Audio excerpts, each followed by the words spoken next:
And we welcome you in to the John J. Moore Athletic and Fitness Center in Jersey City, Game 2 of our doubleheader. And it'll be a good one as we have a rematch of last year's NJAC championship game as the Gothic Knights host the Profs of Rowan University. Second meeting of the year between these two teams. Gothic Knights won the first one in Glassboro on December 7th, 94-91. Let's take a look at the starting lineup there. You see it on the screen for Rowan at guard. Jerry Price, senior out of Philadelphia, Pennsylvania, along with Ryan O'Leary, sophomore out of South Amboy, New Jersey. And the third guard in the set is Malik Sanders, a senior from Sicklerville. And the two forwards are Austin Carney. Carney is a senior, as is their other forward, Deontay Ba, 6'5" and 6'9" respectively. Carney's out of Monroeville, New Jersey, and Ba, 6'9", 208 pounds, out of Mount Holly, New Jersey. And your lineup for the Gothic Knights: Tariq Holmes, the junior from Jersey City, at the point guard slot. Denzel Banks is at the shooting guard, 6'2", 195-pounder out of Newark. Jameek Moore at small forward, 6'5" senior from Hackensack. Jameer Calhoun, 6'5" junior from Manchester, New Jersey. And Sam Toney, the two-time NJAC Player of the Year, 6'4", 225 out of Plainfield, New Jersey. The two-time All-American will likely become the all-time leader in three-pointers in NJCU history today. His next three-pointer will make him the all-time leader. He's currently tied with Dana John, the All-American for the Knights from 05 to 07, who had 209. Next triple, Sam Toney will stand alone all-time in the record books.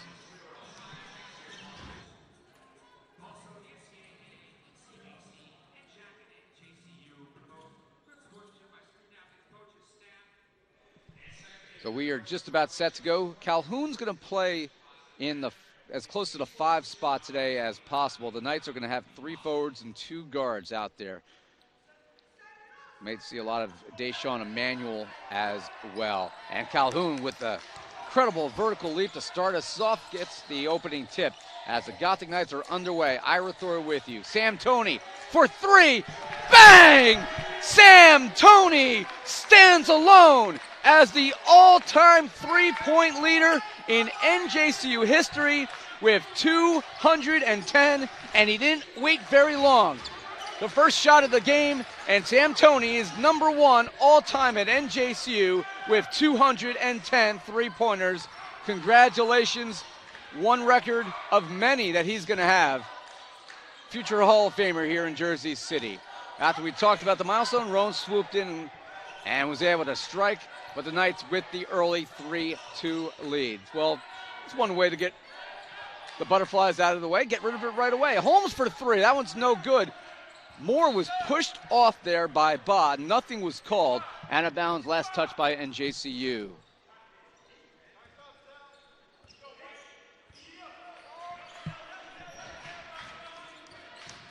So congratulations, Sam Toney. You stand alone, my friend. Ball's knocked away by Holmes, picked up by Moore on the fast break. Banks in transition. And the Knights with an early 5-2 lead. We'll see if they can keep this momentum going through the game. They need this to carry them past the Rowan team that's able to score. Saw how high scoring they were the first time around this year. Driving inside, that's blocked away. Last touched by Calhoun.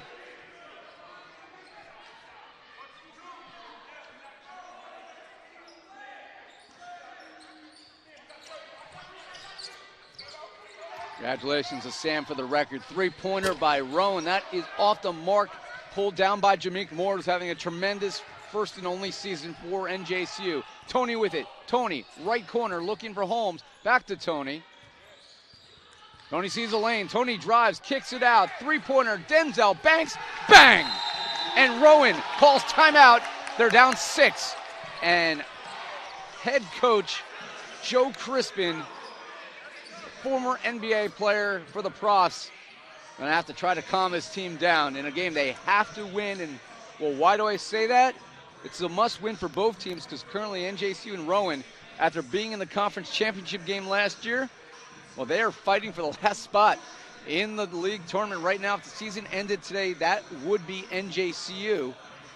But Rowan, they're not done yet. They're only one game behind in the standings, and if they beat NJCU today, would actually tie the Gothic Knights for that final spot. Both teams coming in 8-9 on the year. See, congratulations there, Toney, with a smile on his face. He knew this was coming. It wasn't a surprise. Clearly, that's going to be something we're going to highlight on in the recap later. But congratulations to Sam. He's been such a wonderful representative of this program, one of the most inspirational stories in probably Division III basketball history, quite frankly. Let's be honest. You know, we know his background. 28 years old now. As that three-pointer attempt, no good. Toney with the board. He was homeless. He was in 50-plus foster homes growing up, and he has become an inspiration. Toney for three. Bang! Toney drills his second three. The Knights up 11-2, and they are quickly on top of Rowan. How do the Profs answer? Do the Profs even make the playoffs a year after winning the title? They need to find some answers. That will be one as Austin Carney with the layup. Jameek Moore over to Holmes. Holmes has done a much better job controlling the point guard spot. Toney from the corner. Bang! Another! That's three in a row. Toney with 9 points just like that. Add a triple for Banks, and the Knights quickly on top. What a start. O'Leary tries to answer, and he's able to knock one down. Sam Toney is red hot, though, right now. The impact he could have. Toney from the NBA range. This one off the mark. He got a little too overconfident from that one. And a loose ball foul on Jameek Moore. Toney's going to get a quick breather. We'll see Michael Clement come in, and a high five from his teammate, Sam Toney, the all-time leading three-point shooter in the 87-year history of NJCU men's basketball. Of course, the three-pointer didn't become an official stat until the late 80s, but still an amazing accomplishment. That three-pointer no good by Rowan. Banks comes up with the board. Holmes bounce pass to Calhoun. Swings it now to Banks. Down low to Michael Clement, one of the top freshmen in the NJAC, one-time NJAC Rookie of the Week. Jameek Moore from the corner. That one's a high rebound. Coming up with it will be Ryan O'Leary for the Profs, the sophomore out of South Amboy. Clement cutting off the baseline. Reverse layup by Ba is a air ball as close as you can get. And then Banks tripped up by Jerry Price at midcourt. Rowan with the foul. So we look at the league standings right now. Stockton is 8-2. They're in first in the league. Their first loss of the year came to NJCU. TC&J is second at 7-3. Ramapo has surged late here in January. They're now 6-4, tied with Rutgers. Newark has fallen back a little bit. Inlet pass to Calhoun. That's knocked away by Price. Gothic Knights are going to have to get back and defend. Ba. And he goes down hard on the foul by Banks, who probably prevented a dunk. Probably a good foul by Denzel Banks. Montclair State is also 6-4. MSU has come undone of late. They are 8-9, but they've lost 3 in a row, and they haven't really been in any of the games. Lost by 12 at home against Rutgers Camden. That is unfathomable. They lost at Stockton by 12, and they got blown out at home by William Patterson, who's not in the playoff picture right now. They also lost to Rutgers Newark, scoring just 29 points, so something's happening in Montclair. And that means if NJCU could win this game today, well, they're right back in the thick of things of not only being in a playoff picture, they're already in that spot, but they might be able to salvage, if they start winning some games, a home game. Holmes from the corner, or from the wing, no good. Calhoun with the rebound. That is blocked by the 6'9" Ba, out of bounds. So the Knights could conceivably, after having a really dreadful start, only a game out of third place. Crazy, right? And they still mathematically could win the league regular season title if things go right. Clement off the bounce pass from Holmes. And the Knights lead 16-9.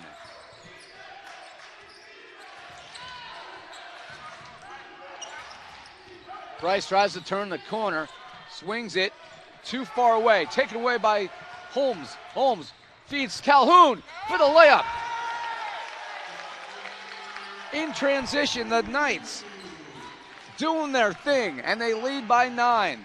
Probably the strongest part of this offense for NJCU, their athleticism, quickness, their ability to score in transition.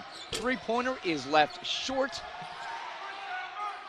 by Carney, and a rebound by Calhoun. Oh, Moore was trying to find Banks cutting, but left it short, picked off by Sanders. Sanders drives, kicks the right side. O'Leary for 3. That's good. And the lead's cut to 6. So the Knights, well, not doing themselves any favors with the turnovers, as Rowan able to convert. Jameek Moore with the ball. We're going to see Jeff Haddock in the game in a second. Banks for 3. That's no good, over the backboard, dead ball. And entering the game will be Caton Darley. Sam Toney will come back in. And for the final time ever, Jeff Haddock Jr., the captain of the NJCU squad, will play against his former team. Haddock started his career, played a year and a half at Rowan, transferred to NJCU, and although his scoring has not been impactful this year, his leadership has been. He is the full package in that regard. That three-pointer is an air ball by Malik Sanders. By the way, Rowan also went to the bench, and they bring in Damian Smith. He wears number 11, the freshman guard out of Marlton. Sam Toney with it. Toney thought about 3 over to Haddock instead, as he went up and thought differently about it. Toney had the lane, gave it up. Darley straight away 3. That's no good. Rebound by Clement, but a push off in the back, and he'll be called for the loose ball foul.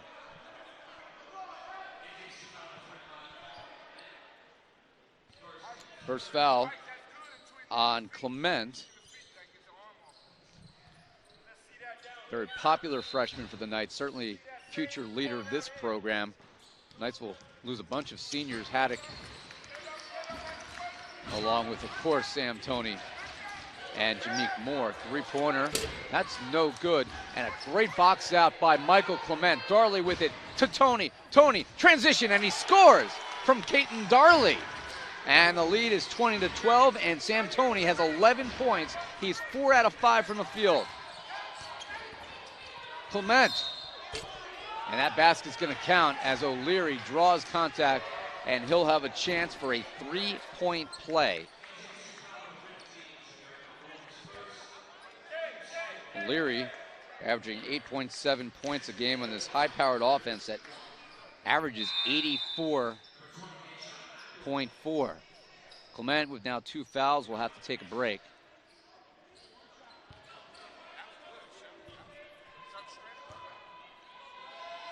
Free throw attempt. That's no good. But O'Leary tracks down his own ball, but Caton Darley's hands are faster. Darley over to Holmes, back to Darley. Darley pulls up, mid-range jumper, good. And the Knights on top by 8 again.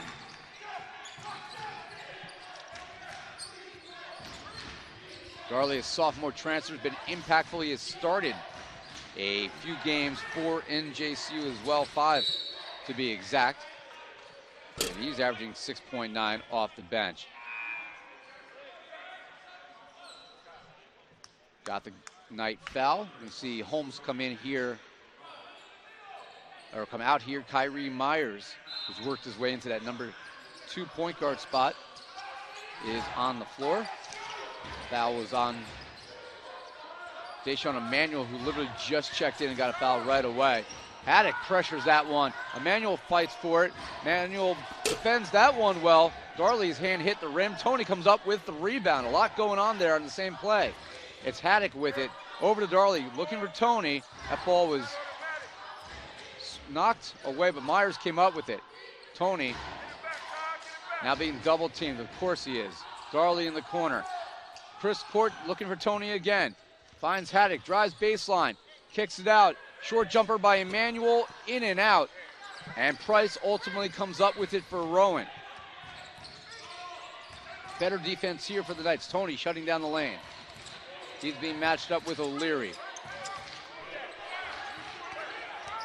Price drives. Price. And fouled from behind by Emmanuel, who tried to block it and got more body than ball. Price will go to the line. He's their second leading scorer at 13.6 per game, and he averages about 2.5 assists per game. About 2.5 assists per game. He's at 50 on the year to lead the team. Probably closer to 3 assists based on 18 games played. And we'll see Jameer Calhoun back in. Substitution for Rowan, we'll see Jonathan Hevelo, senior forward of Sicklerville. Same town that Michael Clement is from. Price with that wiggle of the shoulders as he releases, and he converts the free throw, 1 out of 2. So Myers at the point guard spot now. Over to Caden Darley. Toney from the corner. That one is short, off the window on a quick release by Toney. Price with it. Price a little step faster than Myers, and he lays it in with the left hand. And Rowan is within 5, the closest since the early stages of this game, as we've 8.5 minutes in. Toney with it, over to Calhoun. He got trapped. Finds Myers, who travels.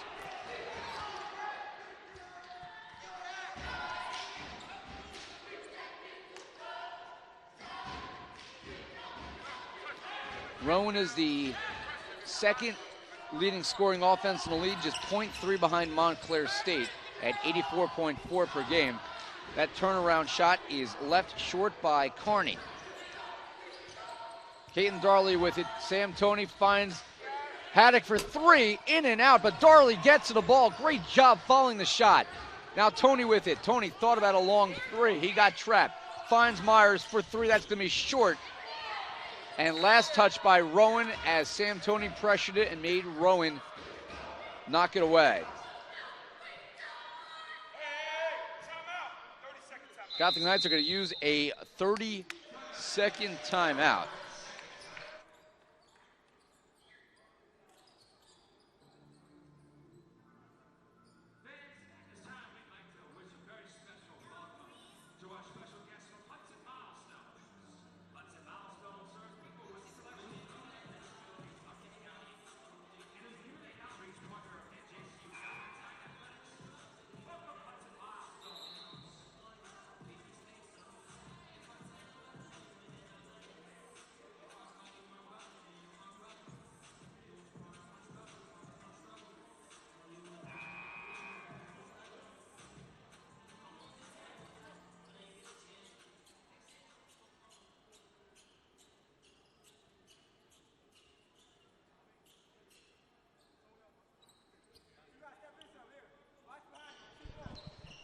So after the timeout, it'll be NJCU's inbounds. They go to Toney, who's out there with Haddock, Calhoun, Myers, and Caden Darley, who now has the rock in his hands with 14 seconds to shoot. Under 9 minutes gone by here in the first half. The Knights on top by 5. 7 to shoot. Darley cross court to Haddock. Haddock gonna have to hurry here. Myers finds Darley in the corner. In and out. That's a good shot despite the shot clock winding down.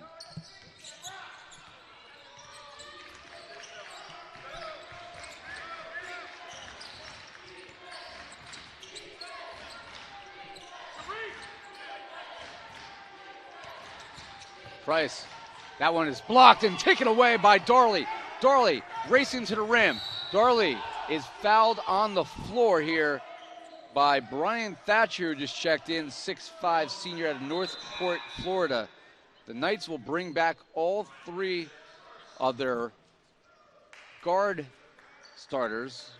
Jameek Moore is a small forward, but he can handle the rock, so we can really call him a wing, along with Tariq Holmes and Denzel Banks. Coming out here are Darley and Haddock, along with Myers. Banks drives. Banks, somehow, an acrobatic shot off the glass.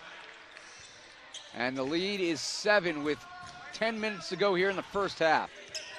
Ira Thor with you on Gothic Vision. Paul Tanaselli's my director. JJ Bertacia, Ricky Voss on the camera, along with our backboard cam, which won't show that. A triple by Thatcher.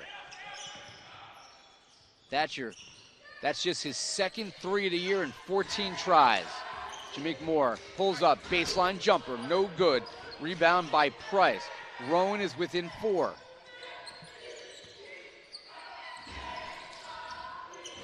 Three-pointer, that one is left short. Rowan, right place, right time, drives baseline and draws the foul going up. As Damian Smith will head to the line after Jameek Moore picks up the foul.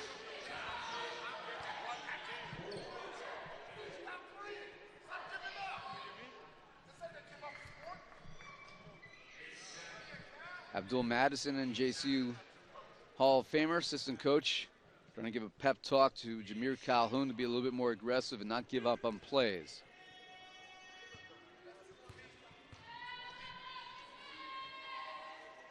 And free throw is good by Smith. Darley's going to come in for Jameek Moore after he picked up his second foul.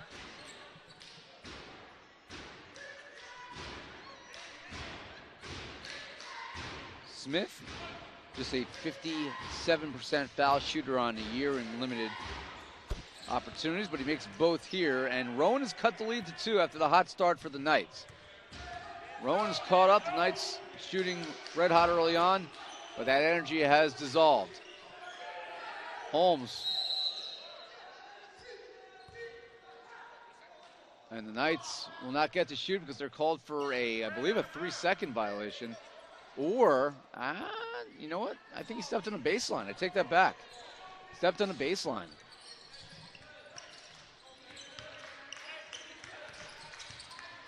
Hevelo with it. Hevelo driving against Banks. Got caught. Looked like he moved his feet there. 13 to shoot. That three-pointer no good. Tracked down by Holmes, who is knocked to the ground. And then coming up with it is Rowan. They're going to have an easy basket here as Holmes looks like he rolled his ankle there. And we're going to see Adonis Melvins Jr. come in at the point guard spot. NJC had already gone fully up court. Rowan ties the game on that as Holmes could not recover in time. So the quick start for the Knights, not enough. And we have ourselves a game here with a lot of action to go here in the first half. Knights have to win this game. And Melvins is elbowed by Smith as he tried to penetrate the lane. That's just the second foul against the Profs. The Knights have 7. Inbounds here to Banks. Toney with it. Toney has 11 points. Darley threw it away. Darley got crossed up in midair, changed his mind, and throws it away. And the Gothic Knights with a costly turnover. That is their 6th turnover. Rowan has now scored 7 points off NJCU's first 5 turnovers, including the one a couple moments ago that tied this game at 24 apiece. Rowan, a dangerous pass themselves. Smith up the floor. Toney couldn't block that one. Hesitating and scoring. Deontay Ba. Ba's first field goal of the game. And Toney is fouled inside. I believe it was Carney. It is the 6'5" senior from Monroeville. We're going to see one-time NJAC Rookie of the Week, Nazaire Scott, come in here for Darley. Scott, man, he's been a nice surprise. The Glassboro native, ironically, because we're playing a team from Glassboro. This is where Rowan's from. He single-handedly beat Stockton when he scored 11 points during a run that allowed the Knights to pull away. Banks with a jumper. And as you see, he extends his feet and allows him to elevate there. And the Knights, they lead 26-24.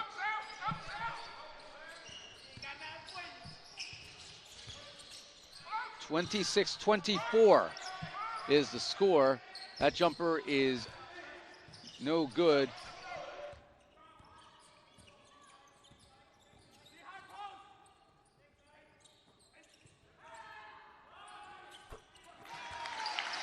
And three-pointer is good.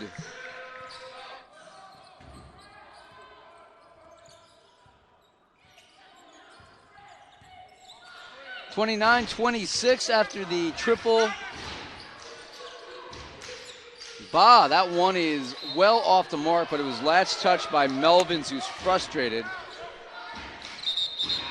By the way, that three-pointer by Banks gives him 12 points. He's actually now the leading scorer with 5 out of 6. Toney's 4 out of 6, so that's how they have started this game. Stolen away by Banks. Banks up the court. Banks. That's a block, but right there is Calhoun for the follow and the putback.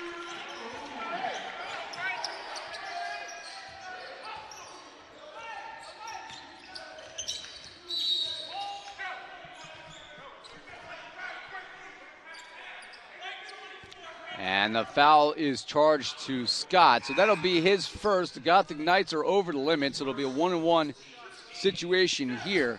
And at the line will be Damian Smith. Smith, 2 for 2 from the line in this one. Jeff Haddock's going to come back in here, give Scott a break, and Coach Brown going to have a talking to Scott.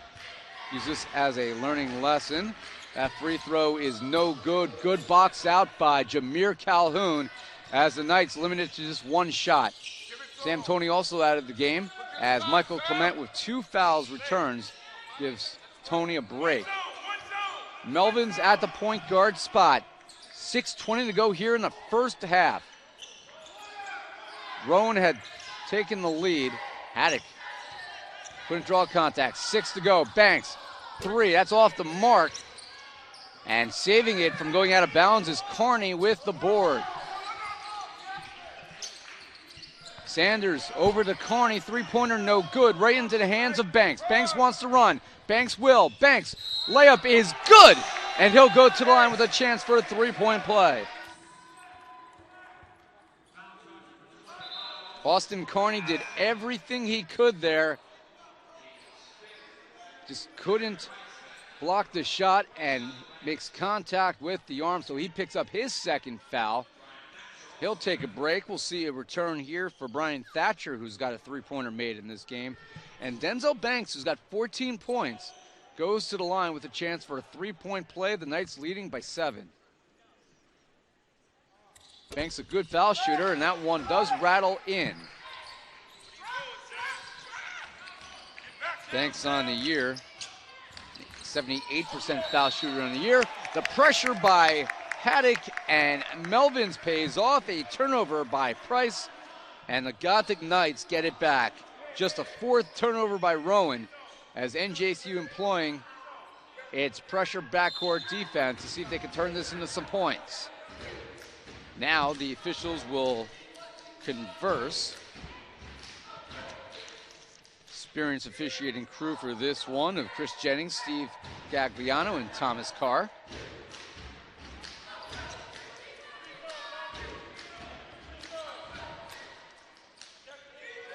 Haddock over to Melvins Jr., finds Calhoun. Calhoun bounced past, I should say, Clement bounced past to Calhoun, and it was knocked out of bounds by Ryan O'Leary. So the Gothic Knights will inbound here. Melvin's calling out the plays. Finds Calhoun. Calhoun drives. That one is blocked by Ba. Calhoun gets it back. Didn't hit the rim, and it's going to be a shot clock violation against NJCU Rowan basketball.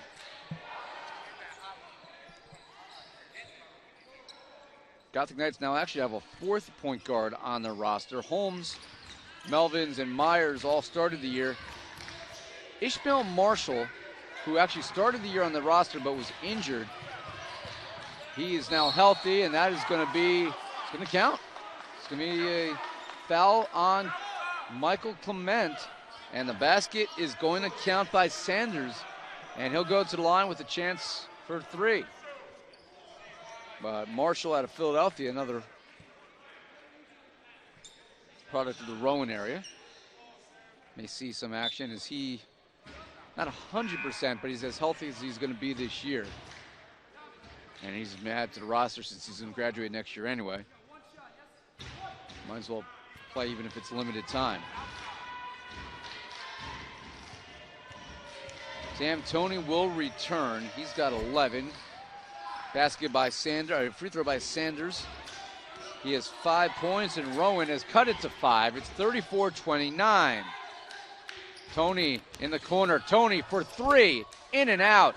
Loose ball, and it's ultimately Sanders who comes up with it over Calhoun. Scott takes it to the rim, running right-hander, and then he lets out a primal scream standing on the baseline. It's a 3-point game.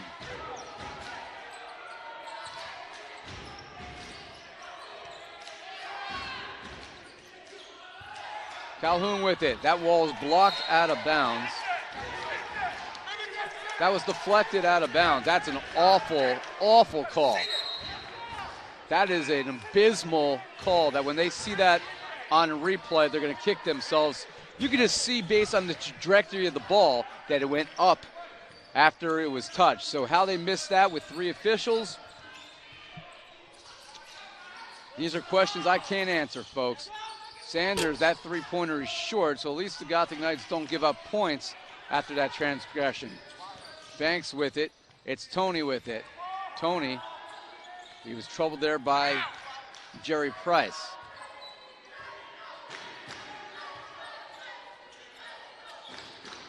I don't like to ever criticize officiating, but that was pretty obvious. Banks from the corner. Denzel Banks drops another 3, and he has 18 points, including 3 triples here in the first half. And he and Toney, the 2 all-conference performers, carrying the load right now.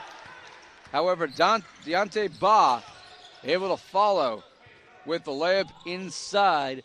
Ba's now got 4 points, 37-33. Rowan hangs around. Calhoun, a pull-up 3. That is too long, not his shot. And Ba with the easy board.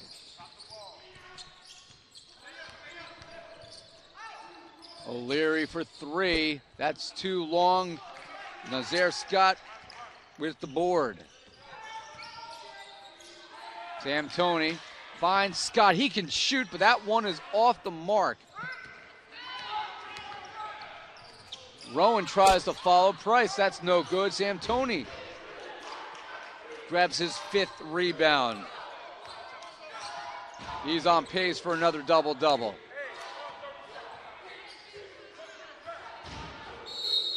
And Sam Toney and the Gothic Knights will talk this one over as head coach Mark Brown saw something he didn't like.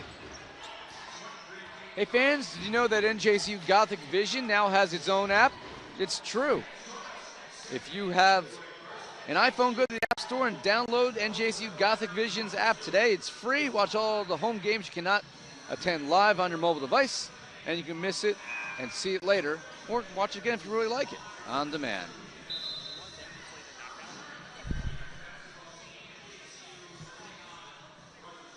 I think Paul Tanaselli has a replay for us. Like, I didn't see it because I was reading a read. We were announcing about the Gothic Vision app. Do you have it on your phone yet? You haven't downloaded it on your phone yet, Paul? Paul's got to download the Gothic Vision app. So apparently he showed the replay, so I didn't see what it was, but it was apparently something pretty cool, or he wouldn't have shown it. 37-33, it'll be Gothic Knight basketball with 2:38 to go here in the opening half. Live from Jersey City, Ira Thor with you on Gothic Vision. Whether you're watching on your computer or on your app, anywhere in the world. Banks with it. Banks drives. Banks, no good. And Calhoun unable to save it. It'll be Rowan basketball. Fans, are you a subscriber to the Gothic Knights on YouTube? You should be. Log on to youtube.com/NJCU Gothic Knights and subscribe today.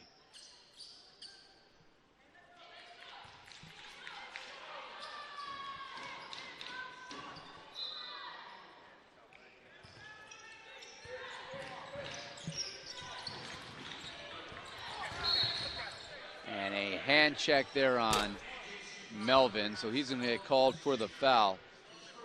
And we will see Ishmael Marshall for the first time. We talked about him a moment ago, recently added to the roster. 6-foot junior out of Philadelphia.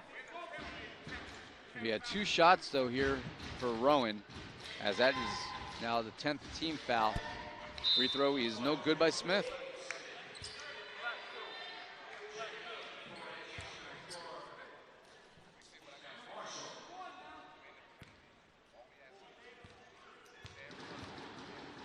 Second free throw attempt. That one is good. So 1 out of 2 here for Damian Smith. The Gothic Knight lead is 3. That was the final score margin when these 2 teams met in Glassboro back on December 7th. Darley with it now to Marshall. See if he can provide some spark for the Knights at the point guard spot. He's been anxious to get on the floor this year.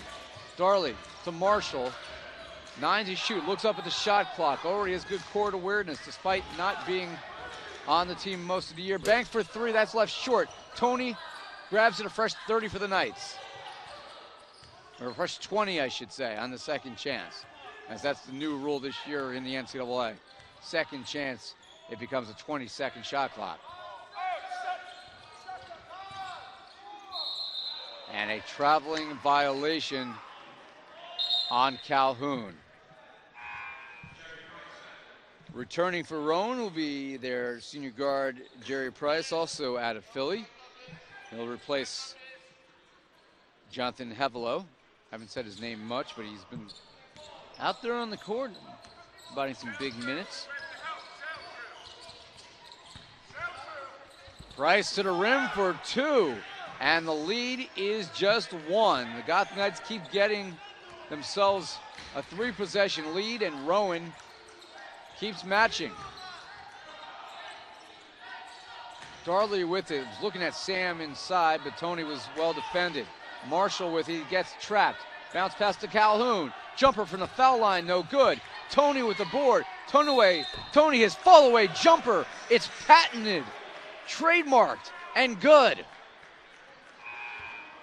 And he'll go to the line with a chance for a 3-point play. Tariq Holmes comes in here for Marshall, who's holding his lip after he got hit on that last loose ball.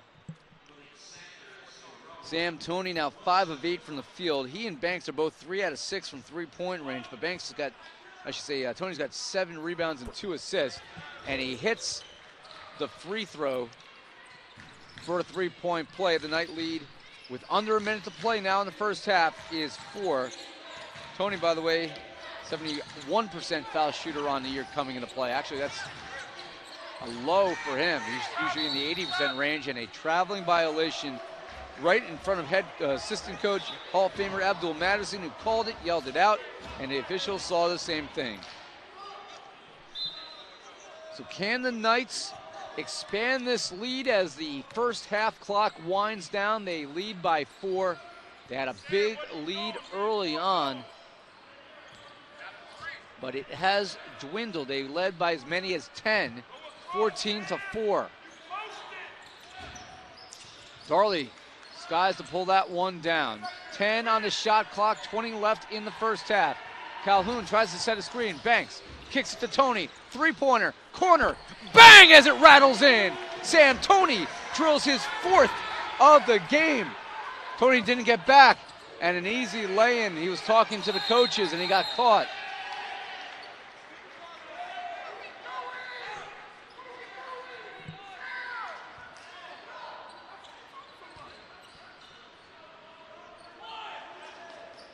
A little miscommunication there, what happened. Rowan's going to inbound it. 1 to shoot. 3-pointers no good at the buzzer. Will go to the break. After the Toney triple, the lead is 5, 43-38. I don't know what the turnover was there at the end. I missed that. But the Gothic Knights behind the 3-point shooting of Toney and Banks. 7 out of 13 in this one. And NJCU goes to halftime. They have scored 35, Toney and Banks have, of NJCU's 43 points. And they have a 5-point margin.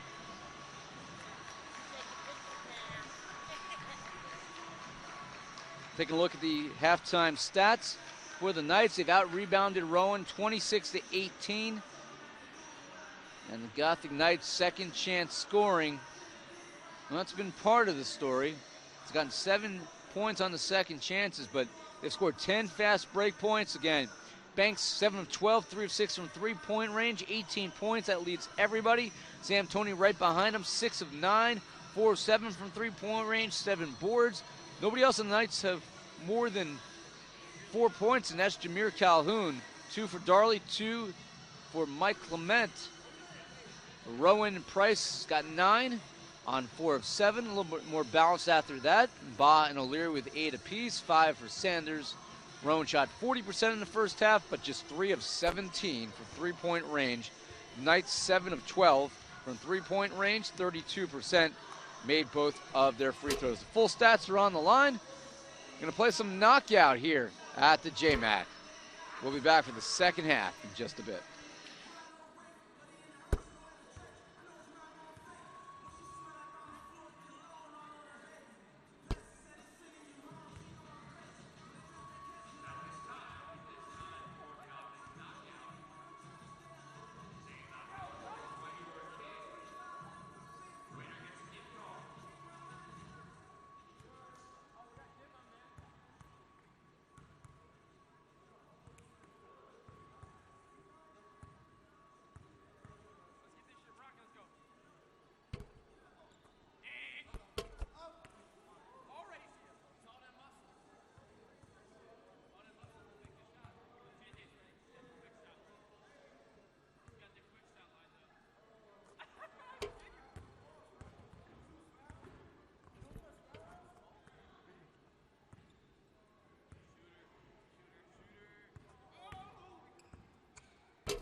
There you see the halftime numbers live here in Jersey City, and NJCU on top of Rowan 43-38. It's been a very healthy rivalry over the years, and the Knights with the 5-point lead at the half. This is a game they got to win.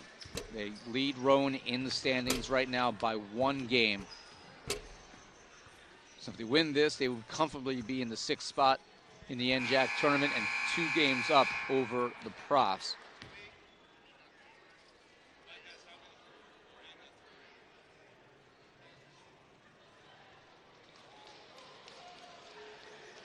This is the 127th meeting in NJCU. Rowan. It's been as even as you could possibly have it. The all-time series is 63-63.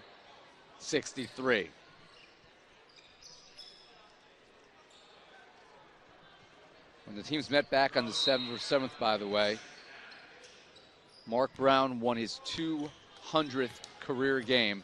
He's now sitting at 208. So it was a milestone game for Coach Brown, the first meeting of the years between these squads. And Calhoun with an immediate foul there. Toney, by the way, had 24 points with 9 rebounds on a night where he moved into the top 10 in school history in scoring. He's now number 5. He entered the day with 1,603 points. He passed Mark Washington his last time out. And he will, depending on how the season finishes, likely be in the number 4 spot all time when his career in Jersey City is over.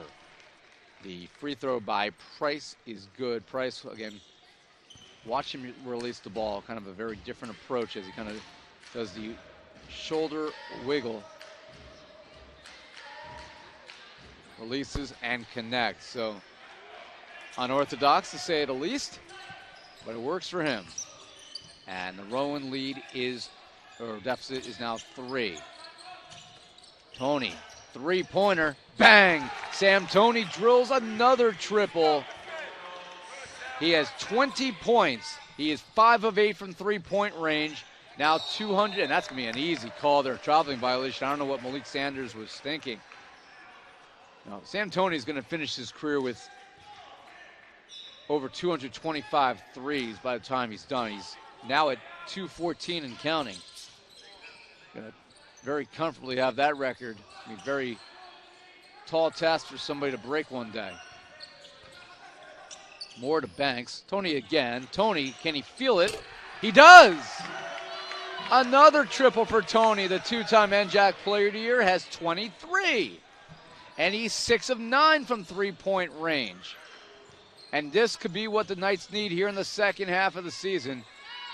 Toney can heat up. This changes everything. Looks like a walk there. Then he loses the ball. He goes up, and he's able to dribble it in. Coaches wanted that too. Jameek Moore. They're looking for Toney again. Why not? Toney doesn't have a shot this time. Instead finds Jameek Moore. The Knights will reset. I will stand up because head coach Mark Brown standing right in front of me. Banks with it, finding Moore. Moore in the corner, 7 to shoot. Banks drives, Banks to Moore. Banks for Moore for 3. Jameek connects. And the Knights, their 10th three-pointer. They lead by 10. And the Knights are heating up here in the second half. That's how they started the first half. Three-pointer, that is good. As Carney got a split second to shoot and connected. Banks in transition. Banks, pull-up, jumper. That's no good. And Price comes up with it. Banks did not have enough time to try to track that ball down. Price eludes one. Sends it to the corner. Three-pointer is no good. O'Leary throws it off of the midsection of Moore, and then off of Moore, it hits O'Leary in the hip. O'Leary did the right thing there. And they're going to give Jameek a second, as I think he got hit in an undesirable location with that ball. But just unlucky there for O'Leary. He did the right thing, falling out of bounds. He tried to throw it off of the opposing player, but it came back and caught him. Banks for three. That one's no good. Skying towards Calhoun, and he's got such an incredible vertical that he's able, despite being outsized there, pull it down over Ba. It was then knocked out of bounds by Rowan, so the Knights up by 7 have it. Sam Toney's got 23. Banks has got 18. See if Jameek Moore can heat up a little as well. Cross court, Banks has it. Banks drives, Banks, and he connects. Denzel Banks to the line. He'll have a chance for a three-point play on the foul by O'Leary. So Banks now has 20 points. Gothic Knights with 2 players over the 20 threshold, and we haven't even played 17 or 33 minutes. Played 17:03 to go here. And man, Banks, Toney having themselves days, and Calhoun tracks it down.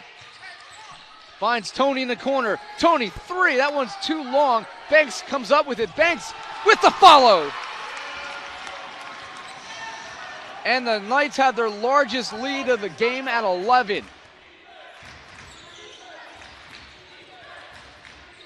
Toney off the screen, and then a reach-in foul on Jameek Moore. We're going to take a look at the follow here. Let's take a look at this highlight. See Banks driving and able to convert, and then he clenches his fist in celebration after a great play. That foul actually was called on Calhoun rather than Jameek. It's his second foul. Rowan will inbound. Goes to Ba. Ba facing trouble. Nearly a 5-second call. O'Leary, and trying to step in front was Jameek Moore. Couldn't draw the charge. And it will send O'Leary to the line for 2 shots. Ryan O'Leary, sophomore out of Sayreville War Memorial in high school. Our official scorer today, Emma Herrick, also a sophomore out of Sayreville War Memorial.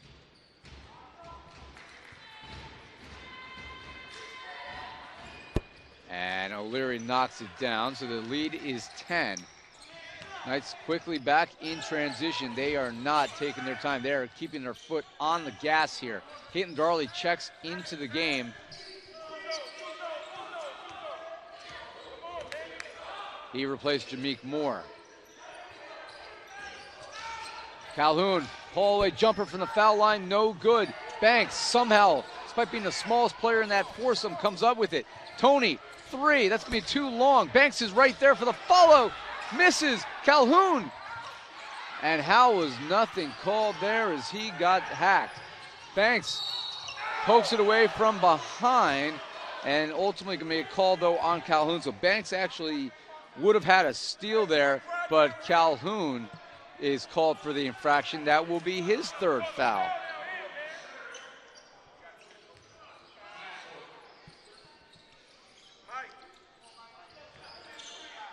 So Michael Clement will come in for Calhoun, who's suddenly in foul trouble. Driving to the rim, Price. No good, but Toney with the foul. First foul on Sam Toney.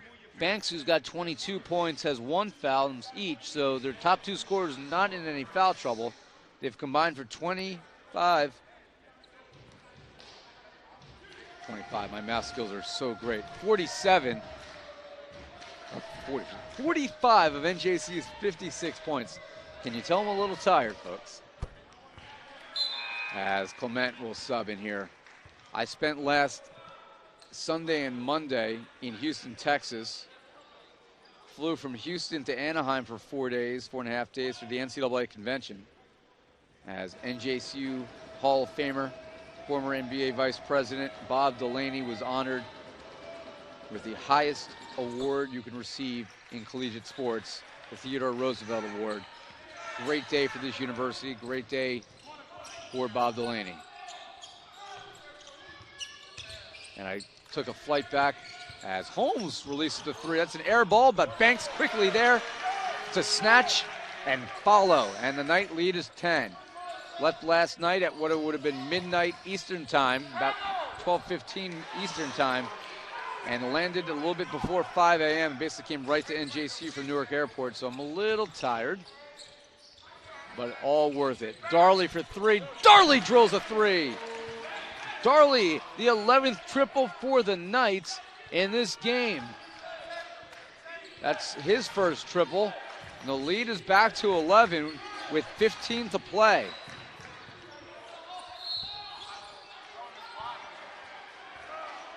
And drawing the foul there against Calhoun was Price. Calhoun,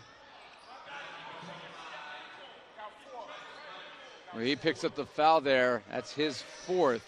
And he falls victim to a experienced senior player who knows how to step in, and Price forced that foul. Calhoun did not foul him. Price forced that foul. All gamesmanship, though. And he'll go to the line with his little wiggle free throw release and connects.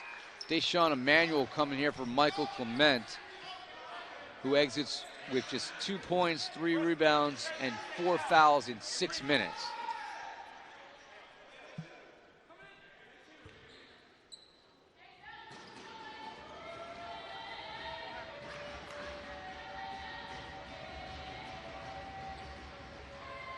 Second attempt here, that's also good. Price now 7 of 8 from the line. He's got 15 points, that leads Rowan.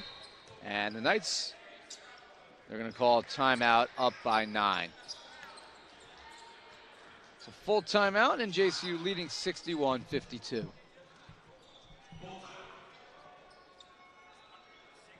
Fans, the NJCU 2020 Athletics Hall of Fame class has been announced, and the induction will be on Friday, February 28th. Congratulations to Jennifer Abuha of women's soccer, Chris Acuna of men's soccer, the late, great Julia Castros of women's soccer, volleyball coach Chris Feliciano, Veterans Committee honoree Bob Johnson, men's basketball great and our birthday boy, Jeffrey L. Jordan, bowling coach Frank Parisi, the 85-86 men's basketball Final Four team, and the 2003-2004 women's bowling Final Four teams.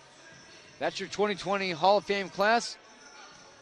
Monday, we will release the ticket information for the general public. Tickets are $75 for the event, which includes a full dinner, and $30 for children 12 and under. Again, check in jcugothicknights.com. On Monday, we'll have the full ticket information for you. We hope you can join us. I don't know if he's watching, but we do wish happy birthday to Jeffrey L. Jordan on a day where Sam Toney became the all-time three-point leader. Well, Jeff actually held that record when he graduated in 1989, and it stood for almost 20 years. About 17 years before it finally got broken. Jeff's, I think, now number 5 in school history, as we've had a few sharpshooters follow. Jordan also graduated as the all-time leader in free throw percentage. He's now number 2 all-time. That record was broken by former Gothic Knight Jordan Roberson a couple of years ago. 61-52 after that miss by Darley.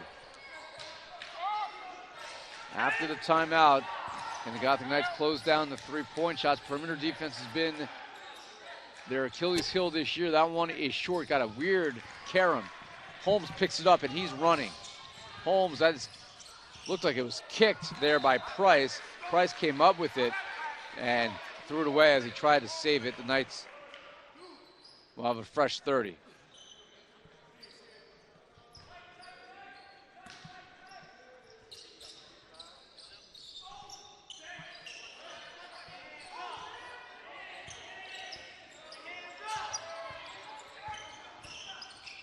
Toney over to Holmes for 3, no good.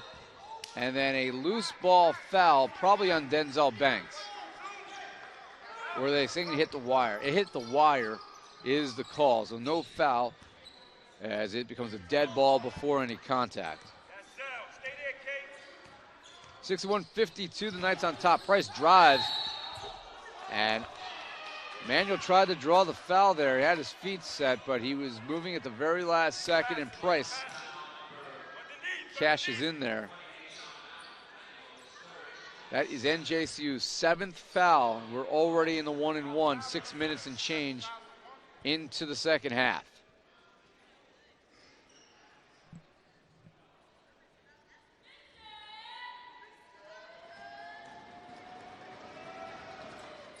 That one is in and out, rebounded by Caden Darley. Quickly up to Denzel Banks. Banks back to Darley. Toney has it, Toney switches over to Darley now. Darley drives, Darley, and he is fouled going up by Ba.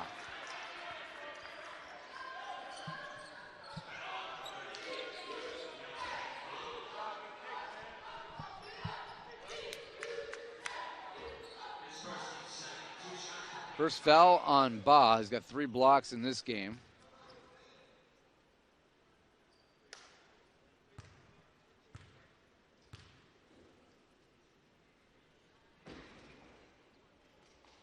Free throw by Darley is good. Darley to transfer from Raritan Valley. Liberal arts major, minoring in business administration. He's averaging a little bit over 6.9 points a game. 63% foul shooter on the year. First free throw put the lead back in the double figures. Second foul shot by Darley, who takes his time as you're taught, and he connects. So that matches the largest lead of the game for the Gothic Knights.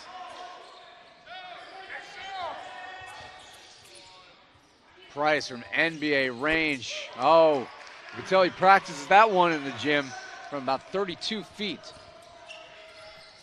Lead down to 8. Sam Toney drives baseline. He gets contained there momentarily by Hevelo back into the game. Banks has it. Banks lost it, got it back. Finds Holmes. Over to Darley. Darley kicks it to Holmes. Holmes drives. Holmes hands it off. That is blocked by Ba, and the attempt by Emmanuel. Can Rowan in transition? Well, Banks knocks that one away. Price comes back up with it. Nice pass to Ba, who misses the layup. No foul. Toney comes up with the rebound. That is his 8th. And a reverse layup by Emmanuel, who misses. And he is holding his shoulder. He got hit on that one. He's going to have to run back in discomfort. We'll have to see Jameer Calhoun come back in for him. 2 missed layups. Toney.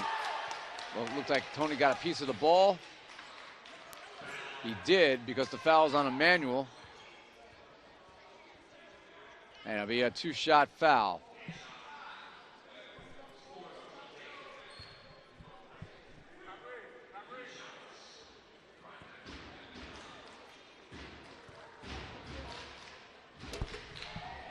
And free throw is good. Myers is in for Holmes, and we'll see Jameer Calhoun with 4 fouls. Check back in. 4 fouls, 3 fouls, I should say. Because Emmanuel comes out with 4 fouls. Second free throw attempt is good by Thatcher.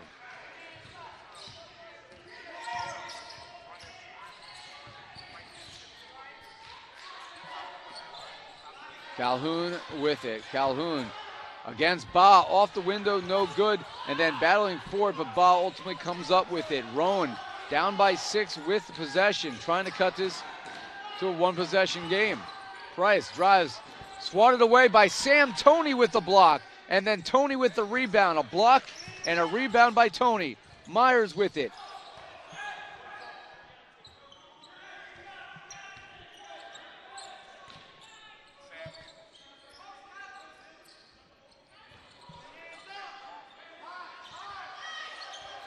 Toney with the screen.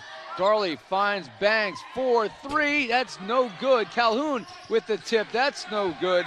And coming down with it is Thatcher for Rowan. Still a 6-point game.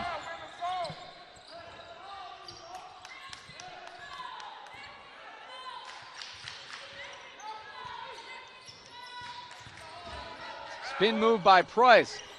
Not there. The follow it is. And the Knights are going to talk it over. 63-59. 4-point lead. Gothic Knights will talk it over.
After the timeout, 63-59, it'll be Gothic Knight possession. They lead by 4.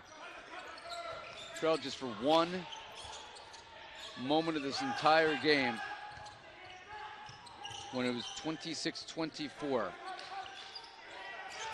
Jeff Haddock Jr.'s back in the game. 10 seconds to go. Darley. Now Toney sets a screen. Darley with it. That ball's being thrown away. Myers have to throw up a 3. And almost went in, and the Knights are going to get a new shot clock because of it. Toney, that's knocked out of bounds. He was looking for Haddock in the corner. And Rowan, they couldn't control. Toney hasn't scored in a while. He's still got 23 points. Banks got 24. Darley in traffic, kicks out to Toney. One hands it over to Myers in one motion. Back to Toney. Now Darley drives baseline. Darley. And a blocking foul on Thatcher, who's worse for the wear. Correction. That was not on Thatcher. It was on Austin Carney. That's his third foul. Only the third foul on Rowan. They've done a good job of staying out of foul trouble in this game, both first and second half. So there'll be an inbounds play here by Myers. Down low looking for Calhoun. Myers couldn't save it. And Rowan in transition. And that's an easy call. Doesn't get much easier than that. As Damian Smith was the locomotive and just absolutely bowled down the Gothic Knights. If you're a young fan watching this game, go back and watch that last charge. Never do that, ever. That's about as, no doubt about it, as you'll ever see.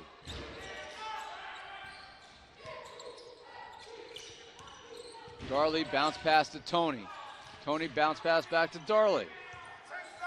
They find Myers, 8 to shoot. Knights lead by 4.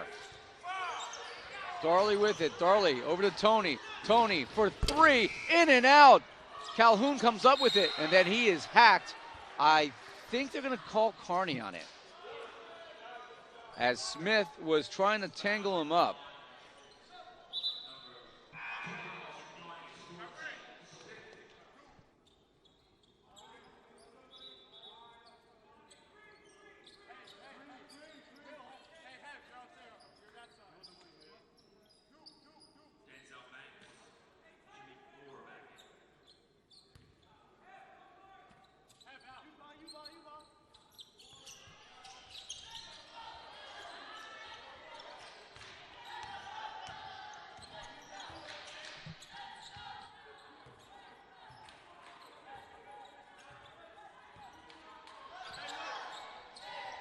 Jameek Moore now back into the game for the Knights. Haddock looked like he got elbowed there in the sternum. Nothing called, misses the shot. 4-point lead, now under 10 to play.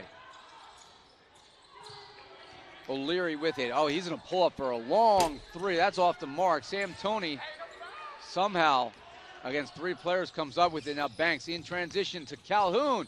Misses it cleanly. No contact. Loose ball on the floor. And Jameek Moore will tie him up. It'll be a jump ball. And the possession arrow points to the Gothic Knights.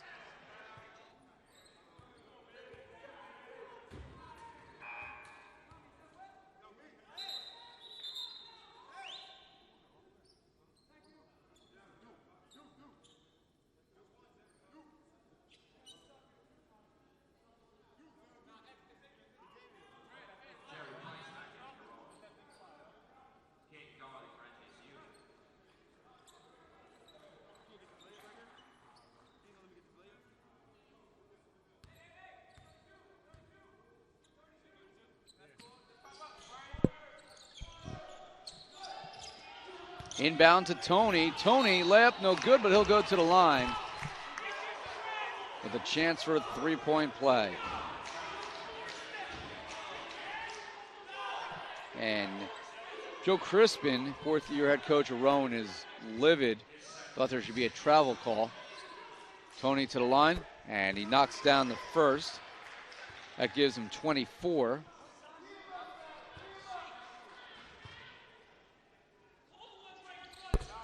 And he makes both. So Sam Toney with 25 points. That is a season high. His previous high was 24, also against Rowan back on December 7th. And the Gothic Knight lead back to 6.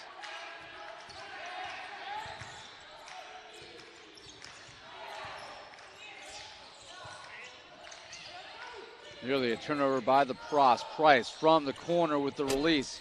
Misses that one, and coming up with it is Denzel Banks. It's a 3-on-2. Fast break, Calhoun from Banks.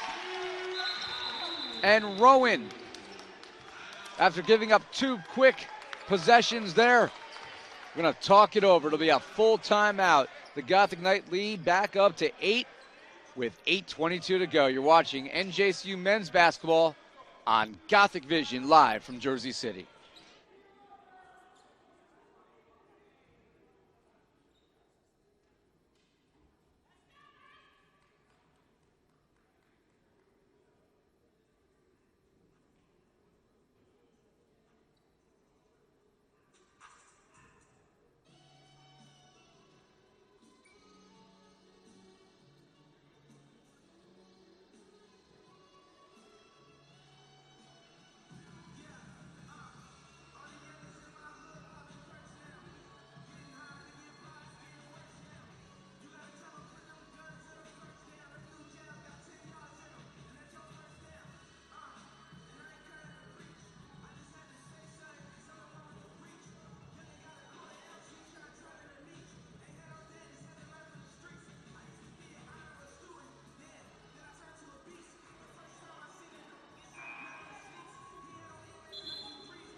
Ira Thor back here after the Rowan timeout, and I'm now joined by Hudson County coaching royalty, Pete Vincent.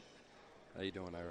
Head coach at Hudson Catholic, and obviously a key member of our staff, assistant director of the Rising Knight Institute, and he knows his basketball.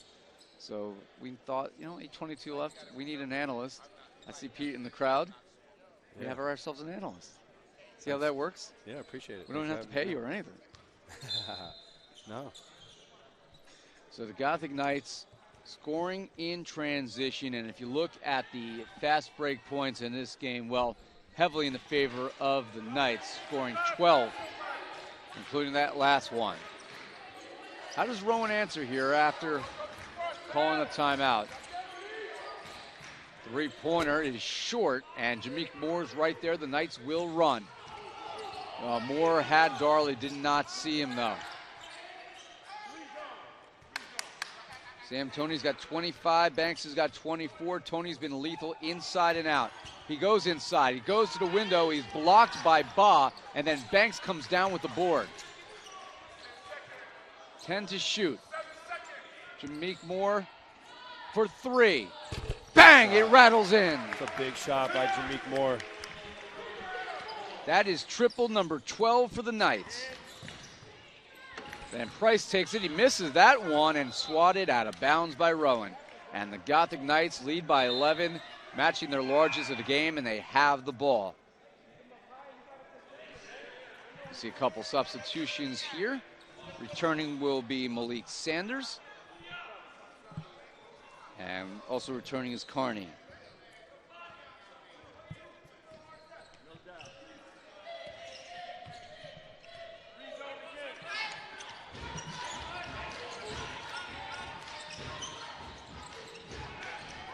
Darley with it. The Gothic Knights, the largest lead. They'd like to expand it. Darley tries, misses, and a rebound by Price. Taking it to the basket was O'Leary. The shot's no good, but he'll go to the line with a chance for 2.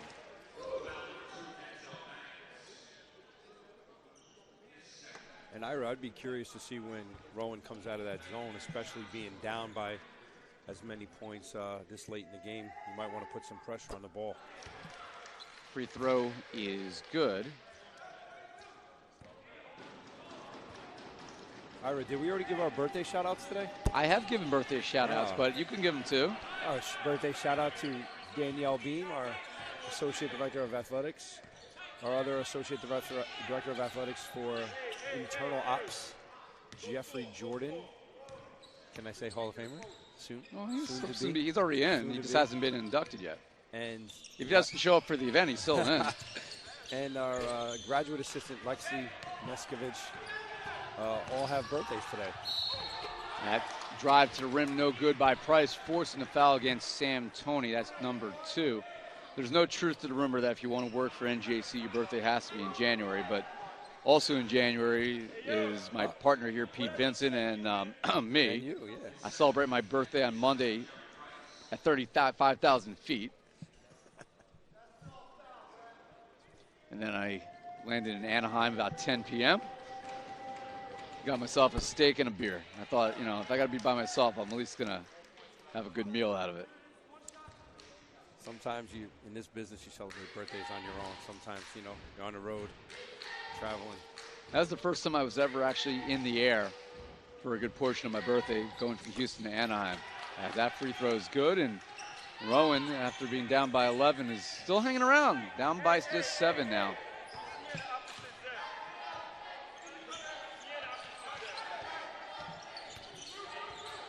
Big possession here for the Knights. Don't want to give Rowan any life. They've been able to hang around. Moore lost that one, and a traveling violation as he tried to penetrate. And the door's not quite closed yet for Rowan.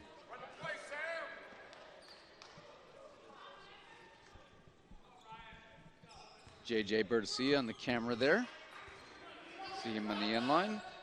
Men's volleyball will be home on Tuesday when they take on Cairn. Men's volleyball looks really good so far this young season. Women's basketball home again on Monday. There'll be a makeup game against Baruch. That was from the game that got snowed out in December. Long three-pointer by O'Leary is way off the mark, but Ba, right place, right time.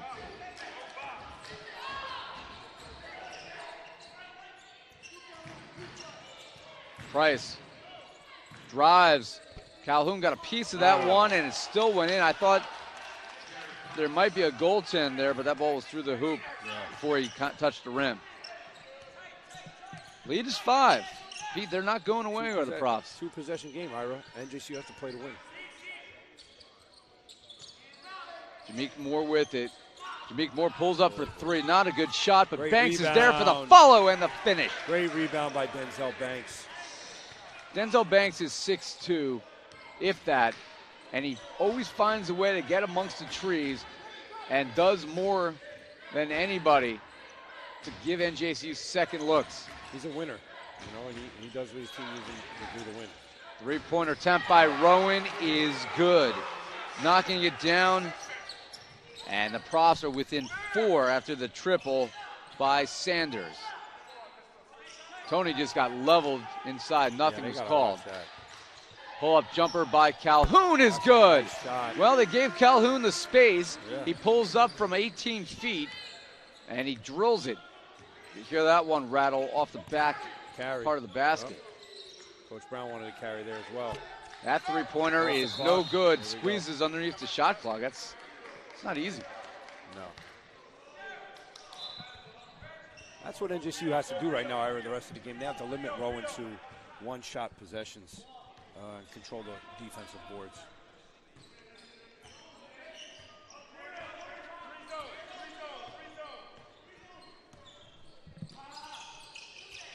Calhoun wants another one, Yeah, why not? and he gets it. Great shot. He's on fire.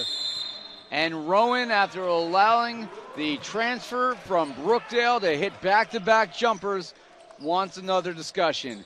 76-68. Since I have a friend here, we'll keep it here rather than going Yes. anywhere. And why don't you give us some highlights about RKI, of what's coming up in this second semester, the first full year of the program. Last year was kind of more of a beta test, and it's been a success. Yeah, so we actually started RKI off earlier this week when we had our SAC leadership retreat. That's our student athlete advisory committee. Our leaders, they came in for a leadership retreat that was hosted by Sean Tucker and Jeff Jordan, our athletic director and associate athletic director, ran by Danielle Beam.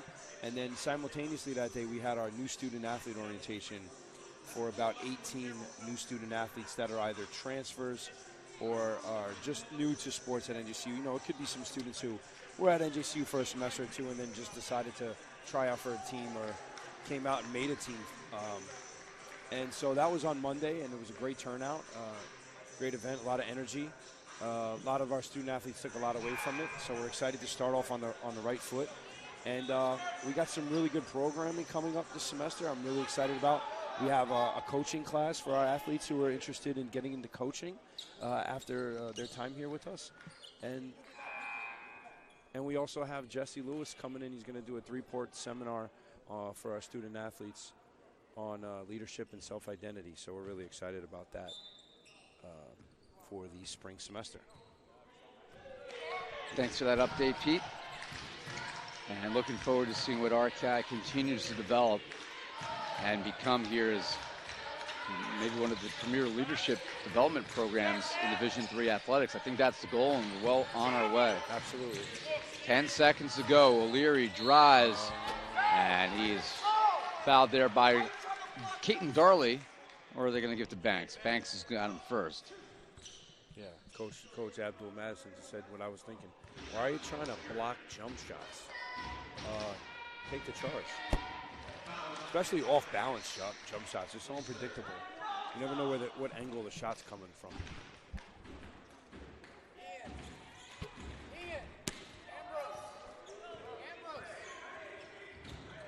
Banks with the rebound, pushing it up. 76-69 after one free throw there. Calhoun with it finds Darley. 10 on the shot clock. Jameek with it. Moore drives. Moore. And another traveling violation.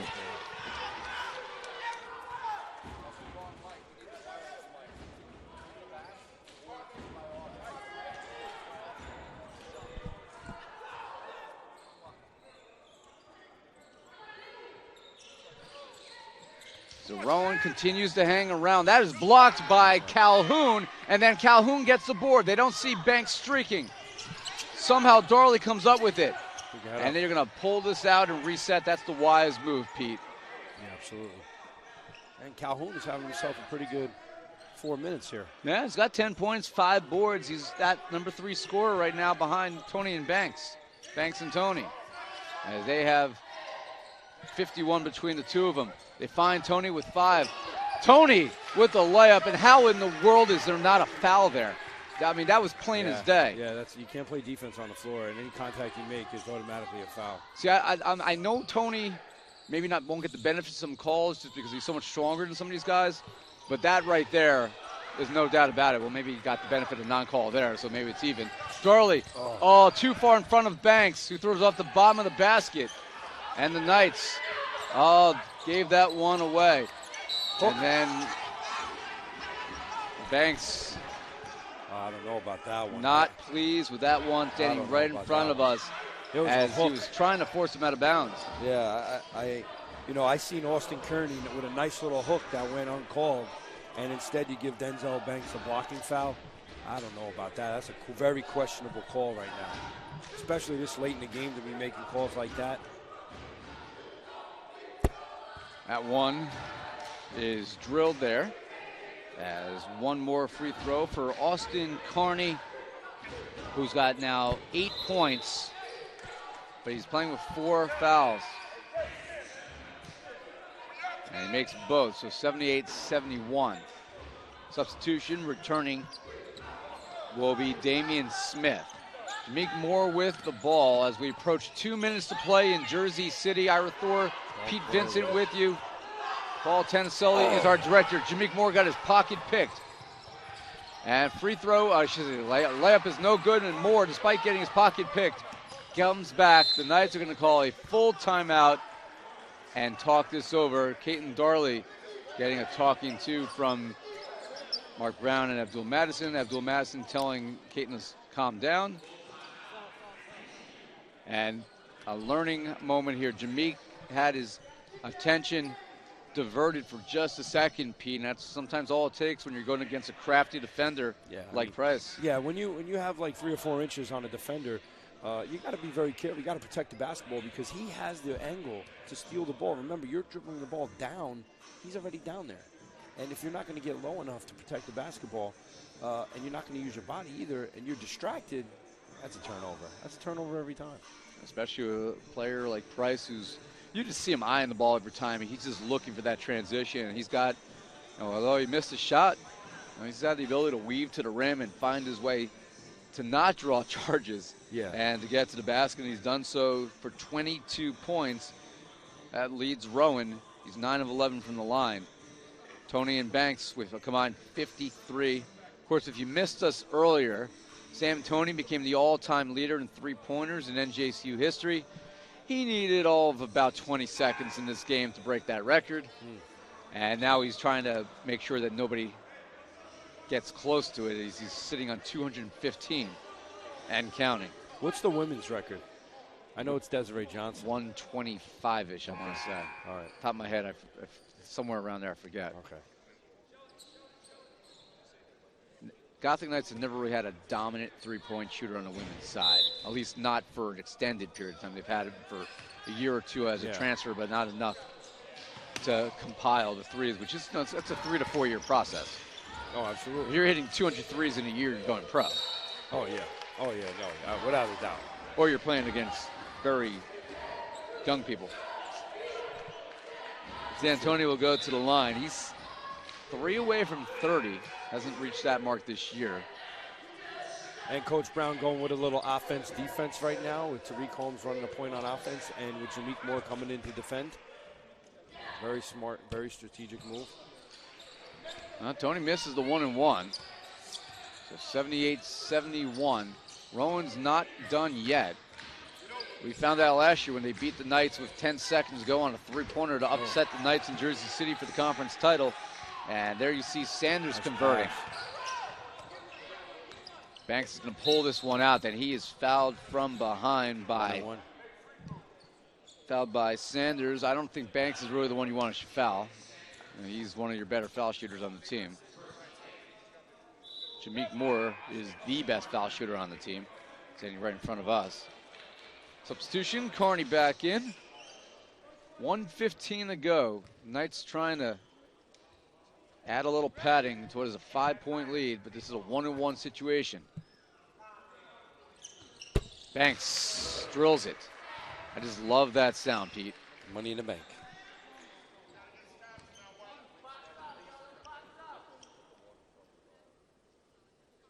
Glad I put a new battery in the rim mic today, too, by the way. So I can hear it. In and out. They're starting to get a little faint as we've gone through about half the season at home now, over the halfway point. 6-point lead for the Knights. We are approaching a minute to go in this one. Price with he lost the handle, and they call a foul on Caton Darley. 62 seconds left. Oh, boy. That's a two-possession game, Ira. There's plenty of time. I mean, you can score 12 points in a minute. Well, I can't, but some of these guys could. Yeah, your son probably could. No, he can't. No? Okay. He's not an offensive player. Good rebounder, though. Each team will sub. Coming back in will be Damian Smith for Rowan and Tariq Holmes for the Knights. You know who could score 12 points in a minute? Michael Jordan. Alumnus Alex Mirabel is in the stands today, joining us. I don't know if Alex could even score 12 in a minute. I believe he could. He might get 12 assists in a minute. No. Head coach at St. Peter's Prep. Rowan able to convert both. So this is a 4-point game, folks. Delay a game here, no? Smart, right back. Good. See what you The got. Gothic Knights just have to get it across here.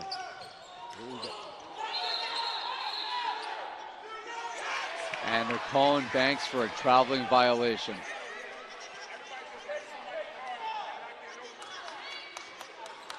Banks got trapped there.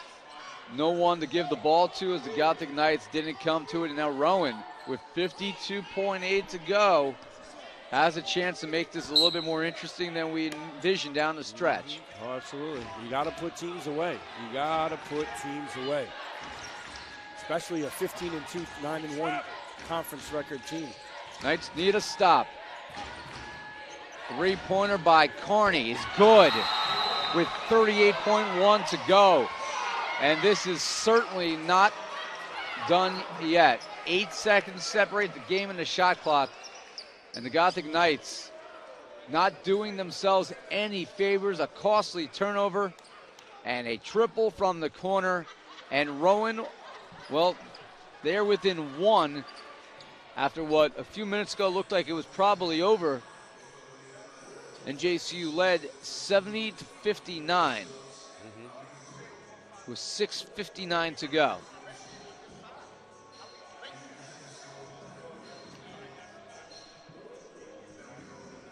I don't know, Pete. For the Knights, they have the ability to be the best team in this conference in terms of the sheer talent. And there's been times where that's been clear cut. They've come out, they beat Stockton on the road, wins here and there, but it's these late game mental lapses and the inability to kind of just keep that foot on the gas, put the foot on the throat, that the only way into the postseason this year is winning the NJAC tournament. Oh, absolutely. Yeah, and you got to put teams away, like I said before. I mean, listen, you're in the NJAC. Anyone can beat anyone on any given day. And it's about decision-making with this NJCU team. It's not the athleticism. It's not the talent. It's not the skill. It's the decision-making on both sides of the court.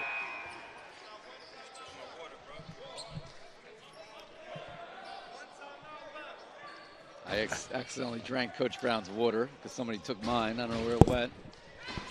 It's a turnover. It's a turnover. I'm sorry, I gave the wrong record before. I was looking at the women.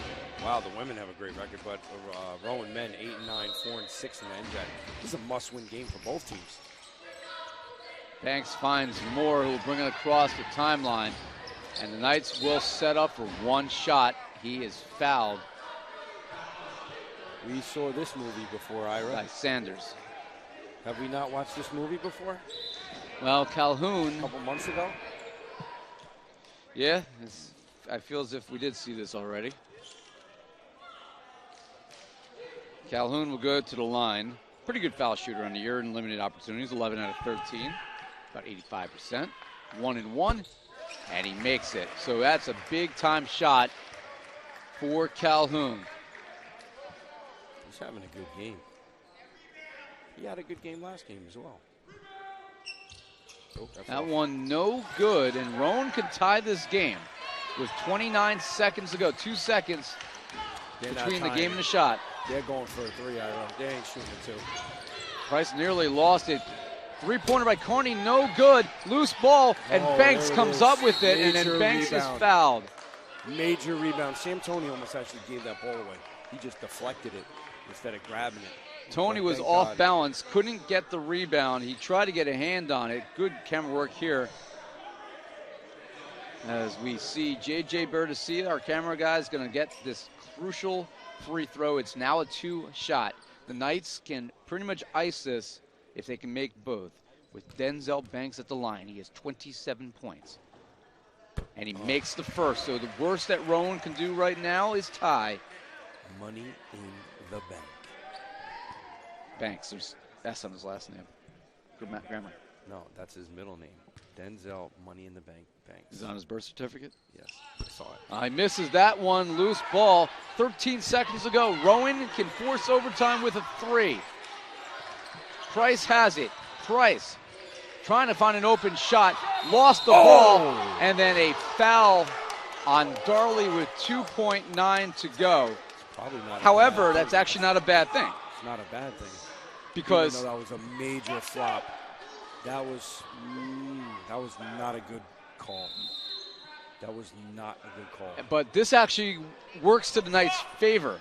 And while it was a flop, and I think we can all agree with that one, Price may have actually just had too much gamesmanship, because now he goes to the line with a chance to make it a 1-point game rather than force overtime with a 3.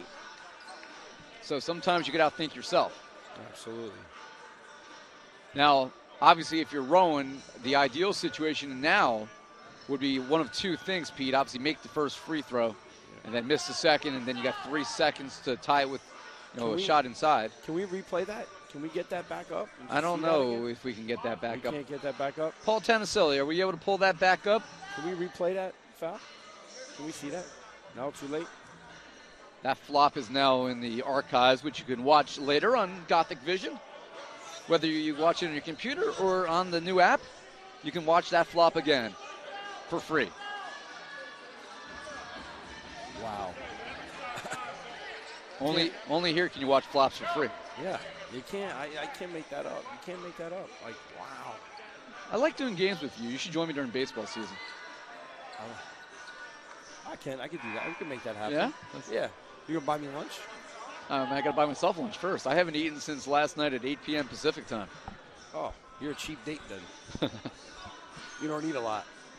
No, well, I didn't have time to buy anything for the plane, and then I fell asleep on the plane.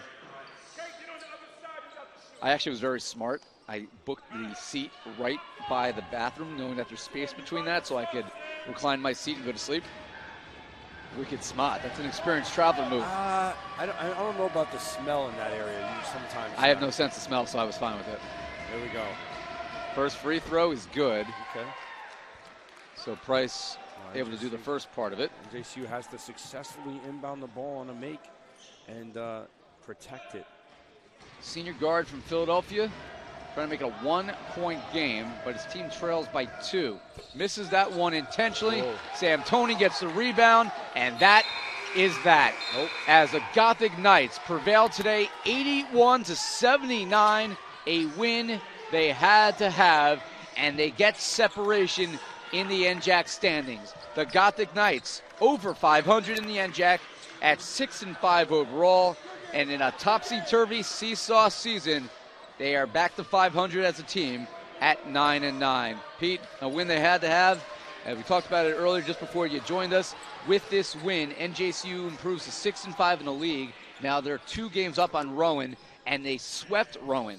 So not only are they 2 games up for that last spot, and actually pull into the 6th-win column with Rampo, Rutgers, Newark, and Montclair, who beat NJCU. So they're at least even there. Well, they now also have the tiebreaker should Rowan and NJCU end up tied, because the Knights will have swept the Profs, getting a little bit of payback from last year. Yeah, and I'd be interested to see what Ramapo, Rutgers, Newark, and Montclair State did today as well, to see how their record would change. But it's very interesting to just see how that's going to play out later on. Great game, gentlemen.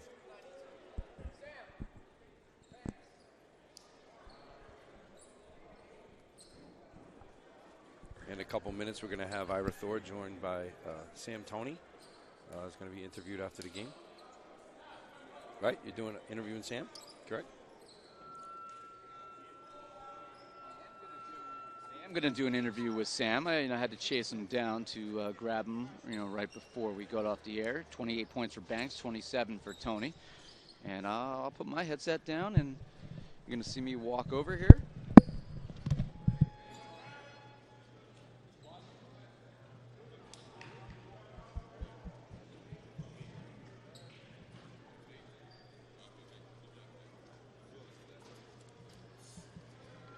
Well, we lost Denzel Banks, but we have Sam Toney.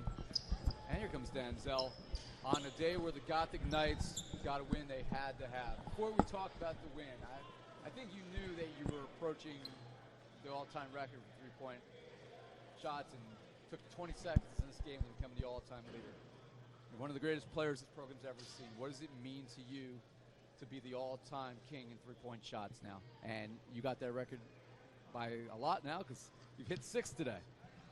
Well, I'm just thankful for being here. I'm blessed and I'm honored to play.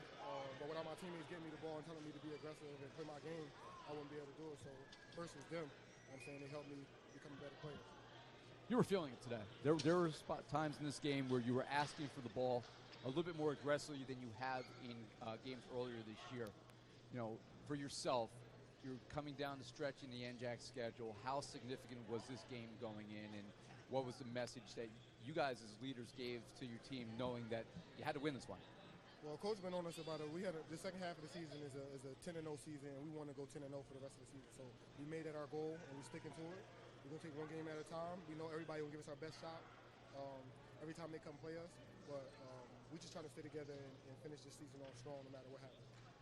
Denzel, key to the transition today, you scored 28 points, season high for you. You and Sam combined for 55. What's the energy that you continue to bring to this team, and how important is that going to be in this stretch run? I do the dirty work. That's what I do for the team. That's my role. I accepted it. I embrace it. We just getting it done. That's it. That's what I got to do.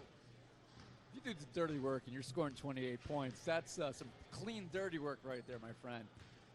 You guys now have a tiebreaker with Rowan. Let's say the season ends right now and us and Rowan end up in a tie for that last spot, which is crazy to think because we were the last two teams standing last year, and we're the two teams fighting for that last spot. To get this sweep of Rowan was crucial because now you guys swept them. How big was that for you guys to be able to sweep a team that came in this gym last year and took a title that we were right there with?